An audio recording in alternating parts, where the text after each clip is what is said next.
All right, welcome back, Acadiana. Well, Louisiana's maternal mortality rate is second to highest in the nation. Now, that's according to the Louisiana Department of Health. African American women are 3 times more likely to die from pregnancy-related causes. While steps have been made, it's still a problem impacting our communities. And this morning, a woman from here in Acadiana trying to help change these statistics, offering mothers an alternative to having a baby in a hospital. She's the baby catcher. So in the month of February, we'll be honoring those in the community who've paved the path for others, never letting anyone bring them down. Brittany Ozan holds her newborn baby girl, her second child, the first a boy born during COVID, a difficult time for the family. Our emotions was already high. Money, that seems to be the root of so many problems when it comes to being able to have a healthy pregnancy and baby. Brittany didn't feel that pressure.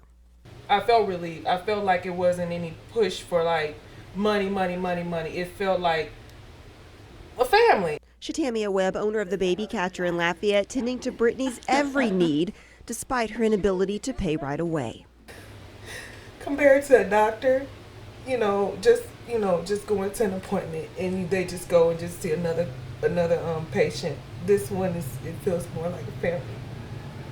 Do you find that you're seen, you're heard? Mm-hmm. I feel heard. Concerns.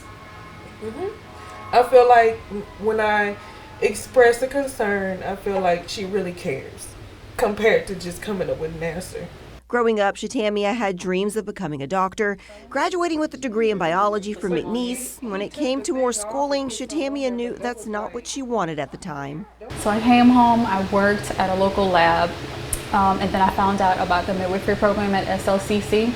So we were the first and last class. I finished in 2014. I finished all of my clinicals with the home birth midwife after that, and then I became licensed in 2017. Midwifery, one of the oldest professions, a chance for Shatamia to work with women during and after pregnancy at a more personal level. Sometimes we feel as women that we can just do it all and be all, but sometimes we need help, and sometimes it's hard for us to vocalize when we need the help, so we can't just assume that people know that we need help. We have to really ask for it. As a Black woman, Shatamia says she knows the risks are higher. We're about 4 times more likely to have major complications after we have our baby. I think that sometimes you're just not heard. I think sometimes it has to do with the type of insurance, to be honest.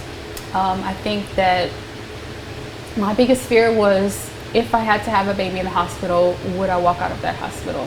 Just because I know that the statistics were stacked against me walking into the hospital. So that's why I decided to have both of my babies at home. Shatamia says many women feel rushed when at appointments, not quite able to get all of their questions answered. I think having someone just listen to you, not necessarily just me, but either another midwife or a doula or any other birth worker that can help you along with your pregnancy journey. Yeah, I feel balanced. Each patient Shatamia sees gets at least an hour and a half of her time. Some, she says, take the whole hour and a half, others maybe less time. But they have the time, no matter how long it takes. We try to get to the root of the problem and not just throwing medicine at their face to fix it like a quick fix. We try to adjust their lifestyle and their eating habits to try to fix the issue. Because this same issue was really provoked in this. Some people forget that you are actually hiring your healthcare provider and they're working for you. So you have to voice your concerns that you have, and if you can't advocate for yourself and have your partner advocate for you, you guys talk about that throughout your pregnancy so that you know the things that you do and don't want done. Some people feel like they can't say no to certain things. You can say no to just about everything. From dreams of becoming a medical doctor to shifting focus just a bit, Shatamia is giving a voice to those who feel otherwise unheard, teaching them how to speak up for their health and the health of their children. You know, when Shatamia talks about having someone advocate for you, we've seen the statistics, and people just don't listen a lot of times, medical professionals, and I think that's the problem that a lot of women run into. So if you have someone that is not listening to you and you don't know how to get like what you want to say out there, a doula is even someone who can help you out, because especially if you don't have anyone to help advocate for you. Because when you're in pain, Dave, I know you didn't have a baby, but you have 4 boys and you've been with your wife when she's been in labor. It's hard. Pain's a real thing. It's a real thing, and it's hard to make those decisions. So maybe having someone there with you and you tell them beforehand, like, this is what I want, and that person makes sure. And I read, recently some staggering statistics, even with all of the medical advances and going into the hospital, that black women still have a much higher risk when they're going into the hospital. They do, and that's something that has to change. Every woman experiences labor, and it is tough on everyone, and it's not just one group of women doesn't have less pain than the other group of women, and there are all these different things that come into play, so we have to treat everyone as an individual. Right. And 50 years ago, a little more than 50 years ago, it was still pretty commonplace to have a midwife or a doula. It wasn't quite as much in the hospital, but that's all obviously changed these days.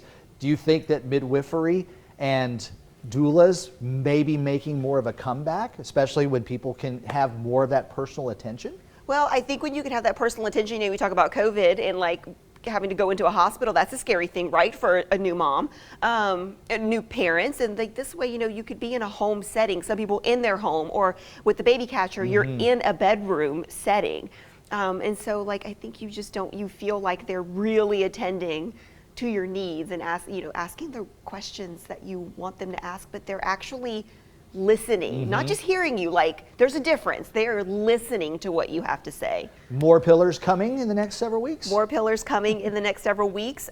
So yeah, you guys stay tuned for those every Friday. All right.